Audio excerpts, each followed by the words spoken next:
Hello and welcome to another Tech Distractions video. In this one we're going to take a look at a PCI-based 3D graphics card from Nvidia and see how it goes on a system that only has one PCI slot and integrated graphics. We'll put it through a comparable suite of Windows 98 SE and MS-DOS benchmarks and see just how much improvement we get out of switching to a discrete graphics card on an older PCI bus. The system I'm using for this project is the fanless, low-profile Mini-ITX one from Via that contains a highly integrated motherboard with an embedded Eden ESP6000 CPU. We found in the previous video that the integer performance is around a higher clocked Pentium 2, but the floating point was more like a SuperSocket 7 era. The integrated Unichrome graphics were serviceable, giving us reasonable frame rates in older games at lower resolutions. So for today's project I'll be replacing this with a PCI-based Nvidia Geforce 6200. Which is complete overkill for this type of configuration.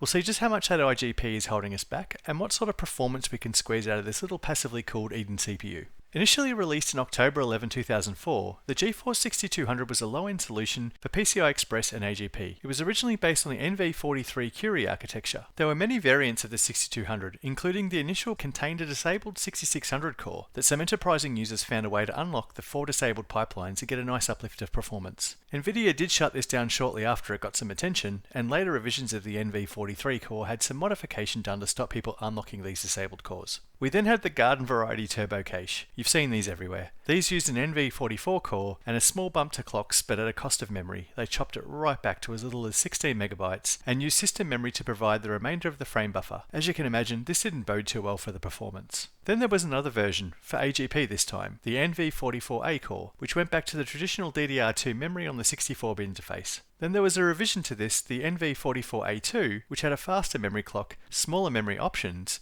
and used the 128-bit interface. In 2008, almost 4 years after the introduction of the initial 6200, there was yet another version. This time it was the good old PCI bus. It was based on the NV44 core and had a variety of memory size and speed configurations. I remember seeing these being sold back in the day and trying to think, why would anyone want one? And here we are, some 16 years later, I found my reason. Legacy use for those without AGP or PCI Express.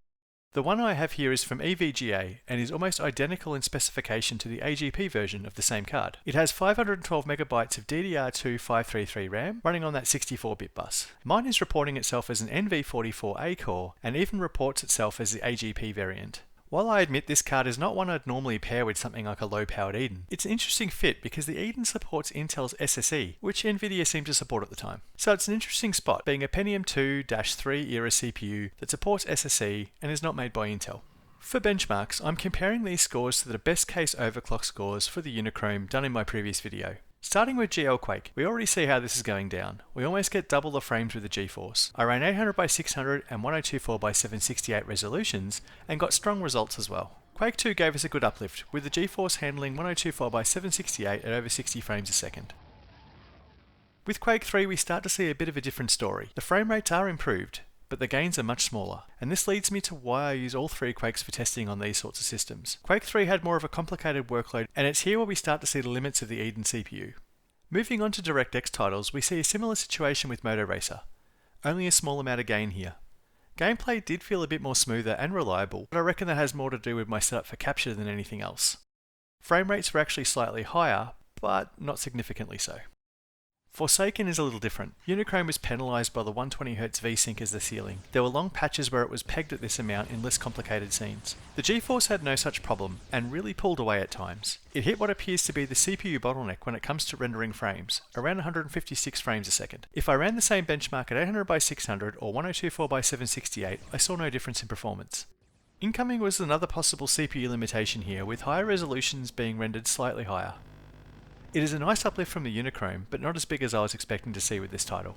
Expendable is a similar deal. Frame rate stayed pretty low regardless of the resolution I chose. This is perhaps a CPU limited one as well. I loaded up 3D Mark 2001 SE and we saw the expected result. With its superior feature set and specs, the Geforce absolutely destroyed the Unichrome. DOS bench numbers are lower than the Unichrome across the board. This is due to the features of the AGP bus such as write combine.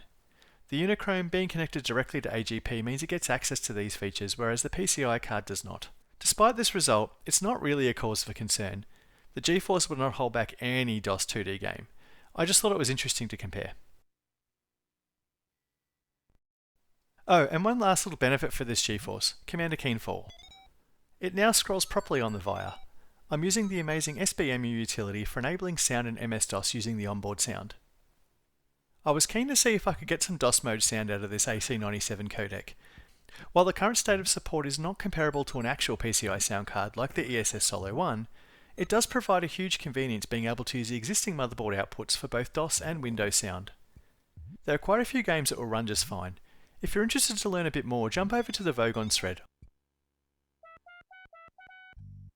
So all in all, I found this to be an interesting experiment and a bit of an eye-opener. We've got a bit of a mixed bag here. An operating system from 1998, a CPU release from around 2003 that has okay integer performance but very poor floating point, the Geforce 6200 PCI released in 2008, some 4 years after its original AGP and PCI Express revisions, and 3 years after drivers supported Windows 98 officially. The Eden CPU is obviously no gaming powerhouse, and it really holds back the Geforce from its full potential. We get the occasional burst of frames at low resolution, but it appears that if the CPU is required to render anything complex, the frame rate drops right off. I'm keen to try this GPU and a few other boards from this era and see how we go. I've got a Pentium 4 based SIS motherboard that lacks an AGP slot, so this one might be a good fit. Okay, well that wraps up this one. If you're still here, thanks very much for being part of the 25% of viewers that hang around to the very end of my videos. I've got quite a few more in the backlog, and I hope I can bring you some more content as soon as I can. Okay, bye for now.